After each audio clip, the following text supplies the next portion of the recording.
We're so excited to be bringing AI for the rest of us. Alright, sweet man, I can't wait to check them out on my iPhone 15 Plus. No, you don't have enough RAM. I mean the A17 Pro chip. Oh, shoot, okay, I guess I could go out and buy one. Alright, here it is, I got my iPhone 15 Pro, I can't wait to try out Apple Intelligence. Oh, you don't happen to live in the European Union, do you? Well, I did just pop in for a minute. Yeah, sorry, due to the European Union's evil and restrictive Digital Markets Act, there's just legally no way we could possibly bring all these features to Europe. Oh, shit. I knew I should have stayed in the UK.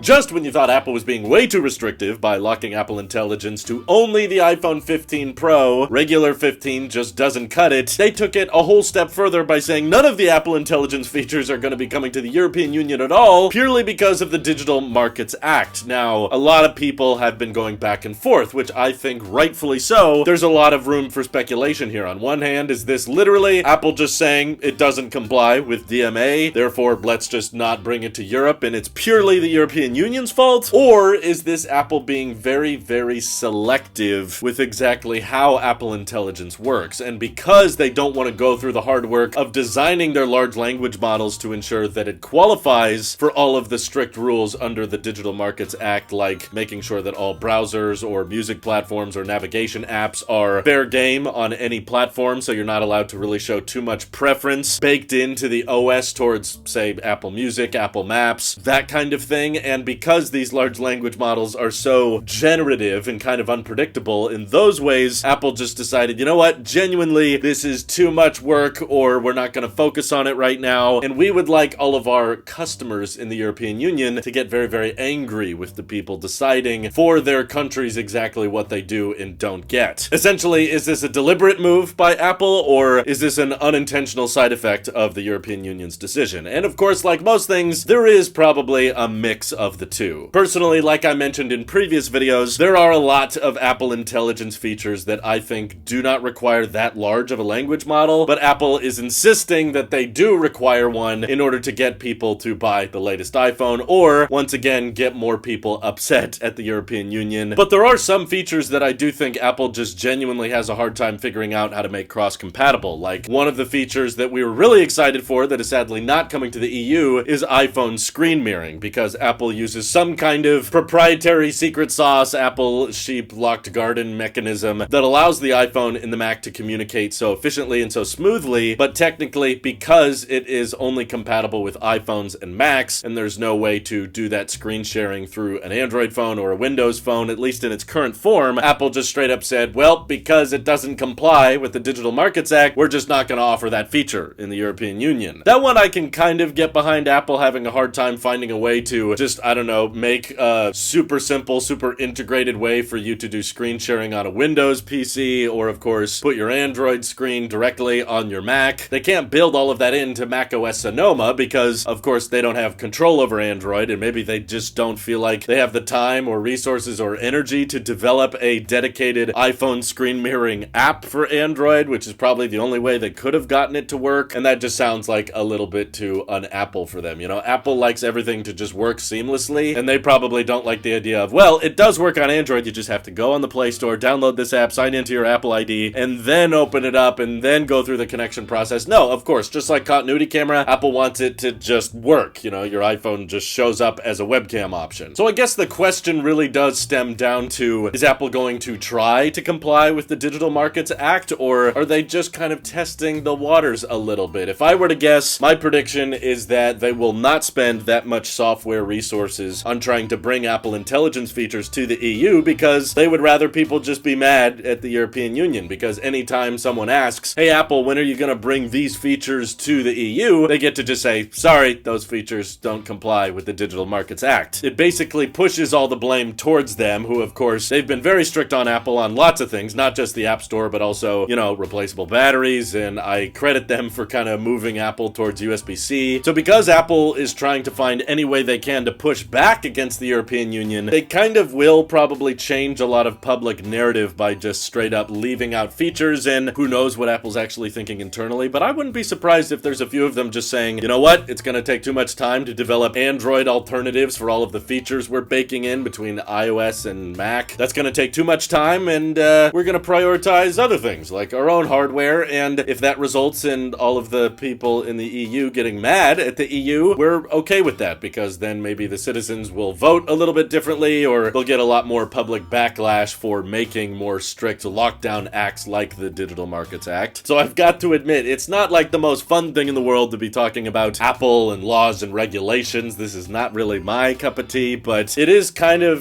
ballsy. We can argue whether or not it's ethical, but it's a ballsy move on Apple's part, in my opinion, to just decide, you know what, nah, we're not worried about the EU being left out of software features. I know in the past a lot of you have suggested if the EU cracks down on too many things in a row, Apple should just leave the market, but guys, come on. This is Apple we're talking about here, okay? They like money. Leaving the EU would mean they lose a lot of money, so I don't think personally they would ever boycott the EU or leave them out, but continuing to sell their hardware there, but coming up with features that we have access to outside the European Union and trying to get the citizens jealous for people that don't have to comply to that Digital Markets Act. Yeah, there's some long-term games going on here for sure, but I also think there's a good chance that Apple just straight up doesn't like the idea of trying to make all of these different features cross-compatible, or again, fine-tuning a large language model is not an exact science. It's very new tech. It's not the kind of thing that you can specify. You can't just go into the code and say, you know, make sure that you recommend Apple Maps and Google Maps or Apple Music and Spotify. No, it's not that simple. There's a lot of things that fix one problem and then create new problems along the way, and because the EU is being so strict about how digital assistants work and stuff like that, I do personally believe there is likely some truth to Apple just saying, we straight up don't know how, or are not comfortable promising that these features are going to comply and check every single box the EU is asking for. But am I wrong? Do you feel more like this is just complete malicious compliance, or do you think that the EU is just way over bounds here? Feel free to let me know your thoughts down in the comments below, and thank you to everybody supporting this channel directly. Seriously, helps us out a ton, as does just watching these videos. This is your Apple Sheep here, and I will see you all in the next one.